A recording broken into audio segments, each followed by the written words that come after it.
بسم اللہ الرحمن الرحیم۔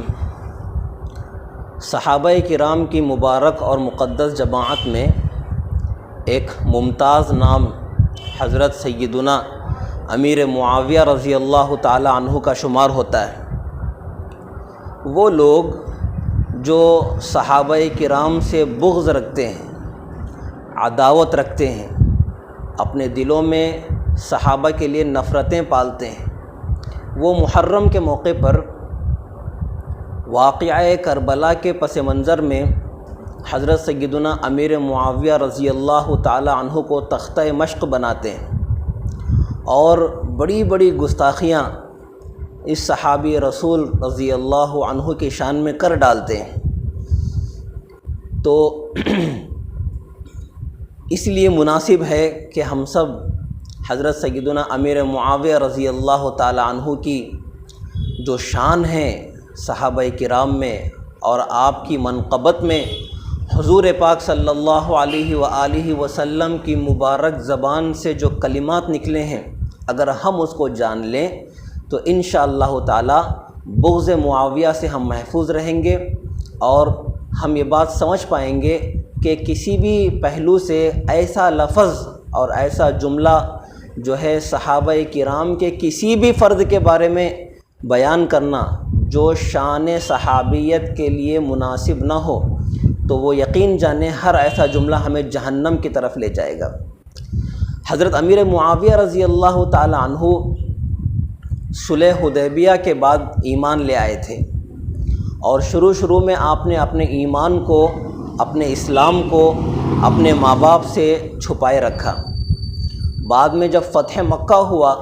تو فتح مکہ میں آپ نے اپنے اسلام کو ظاہر فرمایا اور رشتے میں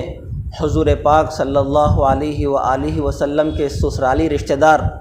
آپ علیہ السلام کے نسبتی جو ہے بھائی لگتے ہیں۔ آپ کی ہمشیرہ حضرت ام المؤمنین سیدہ ام حبیبہ رضی اللہ عنہا نبی پاک صلی اللہ علیہ وآلہ وسلم کے نکاح میں تھیں، حضور کی ازواج میں شامل ہیں، تو آپ حضور کے نسبتی برادر ہیں، نسبتی بھائی ہیں۔ اللہ رب العزت نے آپ کو بڑا حسن و جمال عطا فرمایا تھا، بڑے حسین و جمیل تھے، اور حضرت سیدنا عمر بن خطاب رضی اللہ تعالی عنہ آپ کو جو ہے ھذا کسری العرب کہتے تھے۔ کسریٰ بادشاہ کا لقب ہوتا تھا اس زمانے میں۔ تو حضرت عمر رضی اللہ تعالی عنہ حضرت سیدنا امیر معاویہ رضی اللہ تعالی عنہ کو فرماتے تھے کہ ھذا کسری العرب، کہ یہ عرب کا کسریٰ ہے۔ تو یہ شان تھی۔ دیکھیں حضور پاک علیہ السلام کی مبارک زبان سے حضرت امیر معاویہ رضی اللہ عنہ کی شان میں کیا کلمات بیان ہوئے ہیں۔ مسند احمد حدیث نمبر 17192 نبی علیہ السلام نے حضرت معاویہ رضی اللہ عنہ کے حق میں اللہ سے دعا فرمائی، اللہم علم معاویۃ الکتاب والحساب وقہ العذاب، کہ اللہ امیر معاویہ کو کتاب اور حساب کا علم عطا فرمائیے اور برے عذاب سے ان کی حفاظت فرمائیے۔ تو یہ نبی کی مبارک زبان سے حضرت معاویہ کے لیے دعائیں ہیں اللہ سے۔ اسی طرح جامع ترمذی جلد نمبر 2 صفحہ نمبر 224 نبی علیہ السلام نے اللہ سے حضرت معاویہ رضی اللہ عنہ سے یہ دعا فرمائی، اللہم اجعلہ ہادیا مہدیا واہد بہ، اے اللہ معاویہ کو صحیح راستہ دکھانے والا بنائیے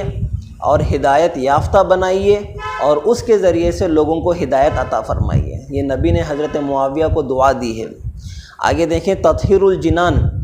حافظ ابن حجر مکی رحمۃ اللہ علیہ کی، اس میں روایت نقل کی گئی کہ ایک مرتبہ نبی پاک صلی اللہ علیہ وآلہ وسلم اپنی زوجہ ام المؤمنین سیدہ ام حبیبہ رضی اللہ عنہا کے پاس تشریف لائے، تو اس وقت حضرت معاویہ کا سر حضرت ام حبیبہ رضی اللہ عنہا کی گود میں تھا اور وہ جوئیں تلاش کر رہی تھی اپنے بھائی کے سر میں۔ تو نبی نے حضرت ام حبیبہ رضی اللہ عنہا سے فرمایا، کیا تم معاویہ کو چاہتی ہو؟ تو حضرت ام المؤمنین ام حبیبہ رضی اللہ عنہا نے جواب دیا کہ میں کیوں نہ چاہوں۔ تو نبی علیہ السلام نے جواب میں فرمایا کہ اللہ اور اس کا رسول بھی معاویہ کو چاہتا ہے، اللہ اور اس کا رسول بھی معاویہ کو چاہتے ہیں۔ تو اندازہ فرمائیں کتنا بڑا مقام ہے حضرت معاویہ رضی اللہ تعالی عنہ کا۔ اسی طرح ایک اور روایت نقل کی ہے کہ حضرت عبداللہ بن عباس رضی اللہ تعالی عنہ سے کہ ایک مرتبہ حضرت جبرائیل علیہ السلام حضور پاک صلی اللہ علیہ وآلہ وسلم کے پاس تشریف لائے اور حضور سے فرمائے کہ اے اللہ کے رسول معاویہ سے آپ کام لیجئے، اے اللہ کے رسول معاویہ سے آپ کام لیجئے، اس لیے کہ معاویہ اللہ کی کتاب کے معاملے میں امین ہے، اور یہی وجہ ہے کہ حضرت معاویہ رضی اللہ تعالی عنہ کو کاتب وحی ہونے کا شرف حاصل ہے کہ حضور پاک علیہ السلام پر جو وحی آتی تھی اور حضور کسی نہ کسی صحابی کو بلا کر اس کو لکھوا دیا کرتے تھے، تو حضرت امیر معاویہ رضی اللہ تعالی عنہ بھی ان خوش نصیب اور اس بزرگ مقام کے حامل صحابہ میں شامل ہیں جن کو کاتب وحی کے لکھنے کا شرف حاصل ہوا ہے۔ اسی طرح